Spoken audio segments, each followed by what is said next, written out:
खुद से जीतने वालों को मेरा सलाम। शांत मन और स्थिर बुद्धि के लिए गौतम बुद्ध की सबसे मूलभूत सीख है principle number 1, attachment leads to suffering. बंधन से दुख पैदा होता है। अटैचमेंट यानी हमने खुद को उन चीजों से जोड़ रखा है जिन पर हमारा नियंत्रण नहीं है। जैसे ये शरीर अपनी साइकिल पर चल रहा है, एक दिन वृद्ध होकर नष्ट हो जाएगा। कभी कभी अपनी मर्जी से बीमार भी हो जाता है, यानी शरीर से हम अटैच नहीं हो सकते। मन और विचार तो अपनी धुन पर चलते हैं। कभी कभी इनके चक्कर में हमको बेचैन होना पड़ता है, यानी हम मन से भी अटैच नहीं हो सकते। जब इस तरह से हम अपने जीवन का विश्लेषण करते हैं, अपने जीवन को देखते हैं, तो महसूस होता है कि हमारी सांस और ध्यान यानी अटेंशन ही ऐसी शक्ति है जो जीवन भर हमारे साथ रहती हैं। सांस और ध्यान के अटैचमेंट को ही डिटैचमेंट या वैराग्य कहते हैं। वैराग्य से बुद्धि स्थिर होती है और स्थिर बुद्धि मन को प्रेजेंट मूवमेंट में ले आती है। शांत मन और स्थिर बुद्धि के लिए दूसरा प्रिंसिपल है दुख से सुंदरता पैदा होती है। जैसे सड़े हुए खाद से पेड़ और मीठे फल उपजते हैं, वैसे ही पीड़ा और दुख के बाद ही इंसान बेहतर जीवन की कोशिश करता है। बड़ी वेदना और शांति के बाद ही इंसान मन पर विजय पाने की कोशिश करता है। जब सिद्धार्थ ने महसूस किया कि दुख और मृत्यु जीवन का निहित हिस्सा है, तब उन्हें सत्य जानने की प्रेरणा हुई। दोस्तों, अगर मैंने अपने जीवन में फेलियर, दुख और निराशा अनुभव ना किया होता तो मैं कभी दूसरों के संघर्ष से रिलेट ना कर पाता, ना मेरे अंदर समझ विकसित होती और ना इस तरह के वीडियो बन पाते। टिक न्यूटन कहते हैं कि दुख से दूर मत भागो, दुख का सामना करो। अपनी सांस, विचार और भावनाओं पर ध्यान देकर खुद दुख का कारण समझो।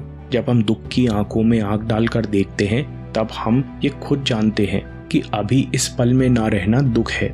इस पल में रहने के लिए हमें अलर्ट और चुस्त मन चाहिए। इसके लिए तीसरा प्रिंसिपल, सेंसुअल प्लेजर्स से मन कमजोर होता है।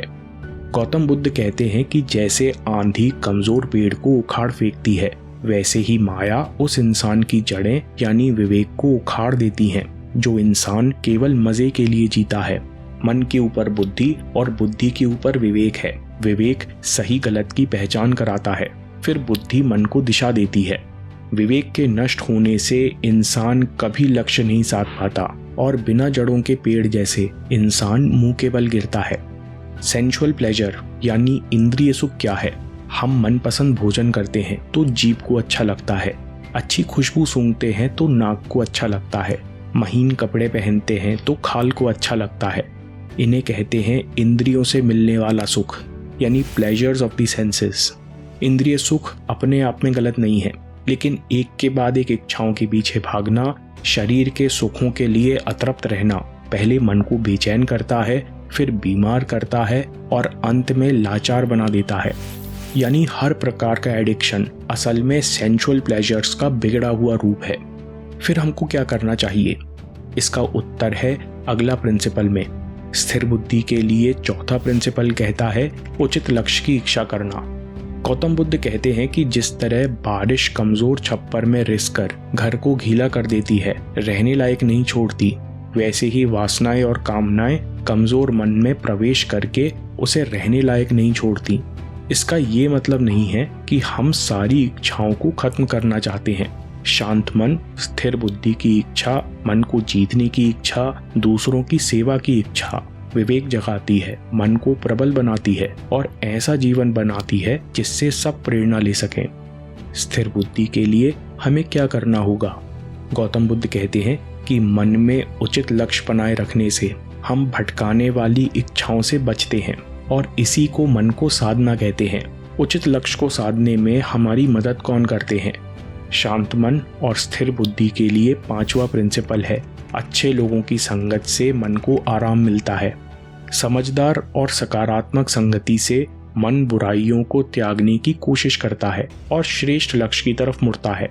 लेकिन अगर आपके पास ऐसे लोग नहीं हैं, तो गौतम बुद्ध कहते हैं कि काम वासनाओं के पीछे भागने वाले बुद्धिहीन लोगों के संग से तो अकेले रहना उचित है। बुद्ध कहते हैं कि एकांत में रहना पड़े तो एकांत में रहो। एकांत में कैसे रहना चाहिए? तथागत कहते हैं कि एकांत में रहते हुए मन से किसी का बुरा ना चाहो, कोई कमजोर विचार को ना टिकने दो। ऐसा करने से आप ऐसे प्रसन्न और चिंता मुक्त हो जाओगे जैसे एक हाथी अपने जंगल में बिना किसी डर चिंता के मस्त होकर घूमता है। प्रिंसिपल नंबर 6 कहता है, नियंत्रित मन ही आनंदित मन है। हम इसलिए परेशान होते हैं क्योंकि हम खुद को और विचारों को अलग नहीं देख पाते। इसलिए तथागत के संदेश में ध्यान अभ्यास करने का महत्वपूर्ण स्थान है। ध्यान का मूल उद्देश्य है उस मन से आज़ादी पाना, उस मन को दूर से देखना जिसको भटकने की आदत पड़ चुकी है। हम ध्यान की शांति में समझते हैं कि हम ओवर थिंकिंग से मुक्त हो सकते हैं, विचार के ट्रैफिक से दूर निकल सकते हैं और ऐसे आनंद को पा सकते हैं जहां ना क्रेविंग्स हैं, ना इच्छाएं हैं, ना कोई कंसेप्ट है। दोस्तों, समरी में शांत मन और स्थिर बुद्धि के लिए पहले 2 प्रिंसिपल्स, बंधन से दुख पैदा होता है और दुख से सुंदरता पैदा होती है। अटैचमेंट के कारण प्रेजेंट मोमेंट में ना रह पाना दुख है और दुख से सुंदरता इसलिए कि हम दुखी होने के बाद ही सही चीजों से जुड़ना चाहते हैं। सांस और ध्यान के अटैचमेंट को ही डिटैचमेंट यानी वैराग्य कहते हैं। वैराग्य से बुद्धि स्थिर होती है और स्थिर बुद्धि मन को प्रेजेंट मोमेंट में ले आती है। इस पल में रहने के लिए हमको एक अलर्ट मन चाहिए। तीसरा प्रिंसिपल कहता है कि सेंसुअल प्लेजर्स यानी इंद्रिय सुख से मन कमजोर होता है। मन के ऊपर बुद्धि और बुद्धि के ऊपर विवेक है। इंद्रिय उत्तेजना विवेक को नष्ट करती है, जिससे बुद्धि निरर्थक चीजों के पीछे जाती है और इच्छा शक्ति क्षीण होती है। लत, लोभ, लालच सेंस प्लेजर के बिगड़े हुए रूप है। तो हमको क्या करना चाहिए? चौथा प्रिंसिपल है उचित लक्ष्य की इच्छा, राइट डिजायर। मन में उचित लक्ष्य साधे रखने को साधना कहते हैं। शांत मन, स्थिर बुद्धि की इच्छा, मन को जीतने की इच्छा, दूसरों की सेवा की इच्छा विवेक जगाती है। मन को शांत रखने के लिए अगला प्रिंसिपल है अच्छे लोगों की संगत से मन को आराम मिलता है। बुद्धिहीन लोगों के संग से तो अकेले रहना उचित है। एकांत में रहते हुए मन में किसी का बुरा मत चाहो, किसी भी बुरे विचार को टिकने मत दो। ऐसा करने से मन चिंता मुक्त और हल्का हो जाता है। इसके साथ ध्यान का खूब अभ्यास करो। प्रिंसिपल नंबर 6, नियंत्रित मन ही आनंदित मन है। ध्यान का मूल उद्देश्य है उस मन को दूर से देखना जिसको भटकने की आदत पड़ चुकी है। ध्यान करना कैसे शुरू करें? 10% हैप्पियर किताब पर वीडियो देखिए, कैसे एक न्यूज ब्रॉडकास्टर ने ध्यान करना सीखा और बिजी जिंदगी के बीच में टेंशन से निजात पाई। अभी देखिए या बात के लिए सेव कर लीजिए। आपके समय से कोई वीडियो, कोई ऐप, कोई न्यूज़ कीमती नहीं है। मैं काम के किस्से लाता रहूँगा। हिम्मत, हरकत, होशियारी, हम जीतेंगे।